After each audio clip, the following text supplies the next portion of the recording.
Disclaimer: இந்த சேனலில் பகிரப்படும் அனைத்து தகவல்களும் கல்வி மற்றும் அறிவு பகிர்வுக்காக மட்டுமே. இங்கு நாங்கள் யாரையும் பங்கு சந்தையில் வர்த்தகம் செய்ய ஊக்குவிக்கவில்லை.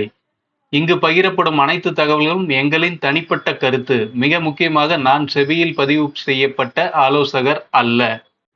Hi, hello, welcome back to our channel options master guide. இது பார்த்தீங்கன்னா நிஃப்டிக்கு நாம நேற்று கொடுத்திருந்த லெவல்ஸ், இந்த 4 கிரீன் கலர் லைன்ஸ். நேற்று பார்த்தீங்க அப்படின்னா பெருசாக எதுவும் ரெஸ்பாண்ட் பண்ணலை. ஏன்னா நம்மளோட R2-வை பிரேக் பண்ணி மேலே கிட்டத்தட்ட ஒரு 30 பாயிண்ட் மேலே போயிட்டான். போனவன் R2-வை போய் ரீச் பண்ணியிருந்துருக்கணும், ஆனால் ரீச் பண்ணல. திரும்ப அங்கேருந்து ஒரு சடன் ஃபால் கொடுத்தவன் S1-ஐயும் ரீச் பண்ணலை. S1-க்கு முன்னாடியே ரிவர்சல் ஆயிட்டான். நாம இந்த லெவல்ஸை தாண்டி நேற்று என்ன சொல்லியிருந்தோம் அப்படின்னா, மார்க்கெட்டில் 3 நாளாக ஸ்பாட் வந்து ஒரே ஹை ரேஞ்சிலே ரிஜெக்ட் ஆயிட்டு இருக்கு. அந்த இடத்துல வெள்ளிக்கிழமையோட 350 அந்த ஸ்ட்ரைக்கை திங்கக்கிழமை வீக் பண்ணியாச்சு. அடுத்து 400 தான் இருக்கு.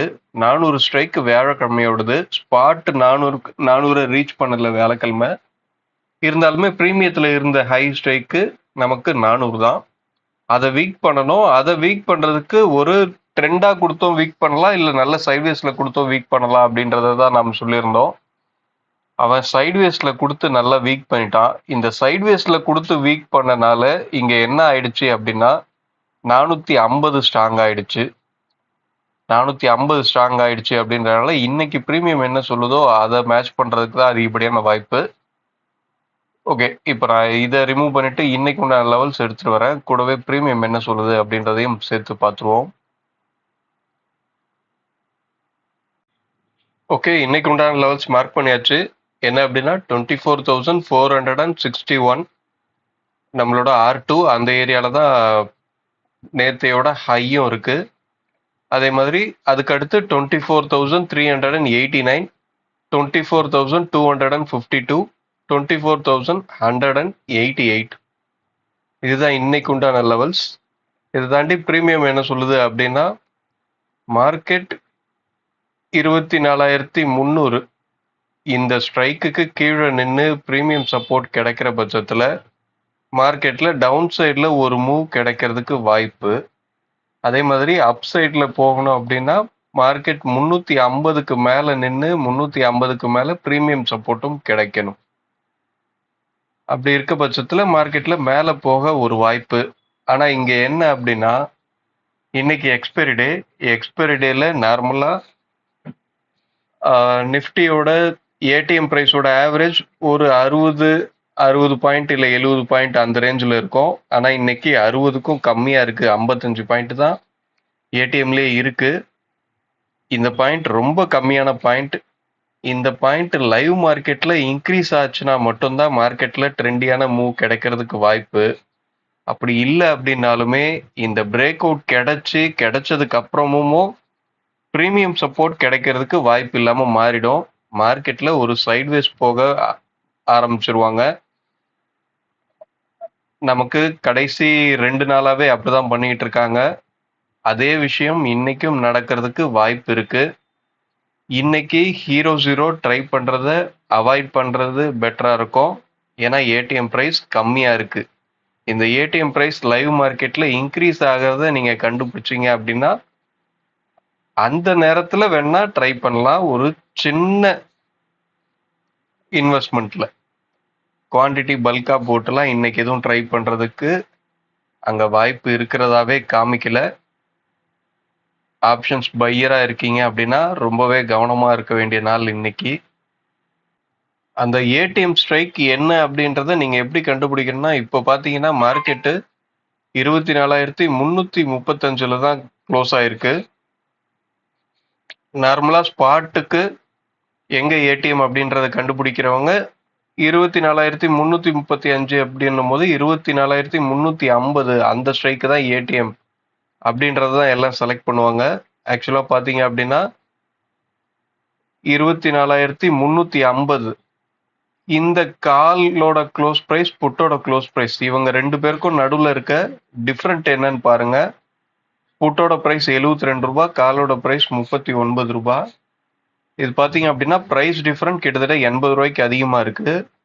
அதே நேரத்தில் 300 300 ஸ்ட்ரைக் பாருங்க. 300 ஸ்ட்ரைக்கோட காலோட க்ளோஸ் பிரைஸ், புட்டோட க்ளோஸ் பிரைஸ், இவங்க 2 பேருக்கு நடுவில் இருக்க டிஃப்ரெண்ட் கிட்டத்தட்ட பார்த்தீங்க அப்படின்னா 17 பாயிண்ட் தான் இருக்கு. 250 கால் புட், இவங்க 2 பேரோட டிஃப்ரெண்ட் பார்த்தீங்க அப்படின்னா 60 பாயிண்ட்டுக்கு மேலே இருக்கு. இப்போ பார்த்தீங்க அப்படின்னா நமக்கு எந்த ஸ்ட்ரைக்ல டிஃப்ரெண்ட் கம்மியா இருக்கு அப்படின்னா 24,300. இந்த கால்க்கும் புட்டுக்கும் தான் க்ளோசிங் ப்ரைஸ்ல டிஃப்ரெண்ட் கம்மியா இருக்கு. அப்படின்னா ப்ரீமியத்துல 24,300 தான் ஏடிஎம் ஸ்ட்ரைக்கா இருக்கு. இந்த ஏடிஎம் ஸ்ட்ரைக் இவனோட 2 பேரோட க்ளோஸ் ப்ரைஸோட இந்த 2 க்ளோஸ் ப்ரைஸையும் ஆட் பண்ணி 2ஆல டிவைட் பண்ணீங்க அப்படின்னா அதுதான் ஏடிஎம் ப்ரைஸ் அப்படின்னு சொல்லுவோம் நம்ம. 2 பேரோட க்ளோஸ் ப்ரைஸோட ஆவரேஜ் ப்ரைஸ் ரெண்டுத்தையும் ஆட் பண்ணி 2ஆல் டிவைட் பண்ணீங்கன்னா அதுதான் ஏடிஎம் ப்ரைஸ். அது 55 ரூபாய் தான் இருக்கு. இன்னைக்கு எக்ஸ்பைரி டே முடியும் போது என்ன நடக்கணும்? ஏடிஎம் பிரைஸ் 0 ஆகணும், ஓடிஎம் பிரைஸ் 0 ஆகணும். ஐடிஎம்க்கு எல்லாம் அவனோட இன்டென்சிக் வேல்யூவை கொடுக்கணும். ரியல் வேல்யூ என்னவோ அந்த ப்ரைஸை அவனுக்கு கொடுக்கணும். இந்த ஏடிஎம் பிரைஸ் 0 நோக்கி டிராவல் பண்ணுச்சு அப்படின்னா செல்லர் ஒரு பேனிக் மோடுக்கே போக மாட்டான். செல்லர் தைரியமா அவன் பொசிஷன் எங்க இருந்தாலும் ஓகே நாம செல் பண்ணிருக்க இந்த ஸ்ட்ரைக் 0 தான் ஆக போகுது அப்படின்றத புரிஞ்சுக்கிட்டு மார்க்கெட்ல மொமெண்டம் பெருசா வரப்போறது இல்லை அப்படின்னு சொல்லி அவன் லாஸே போனான் அப்படின்னாலுமே வெயிட் பண்றதுக்கு வாய்ப்பா மாறிடும். எண்ட் ஆஃப் டே அவனுக்கு ப்ராஃபிட்டோ இல்லை சின்ன லாஸ்லயோ கட் பண்ணுவான். பெரிய லாஸ் இருந்தாலுமே புக் பண்ணிக்க மாட்டான்.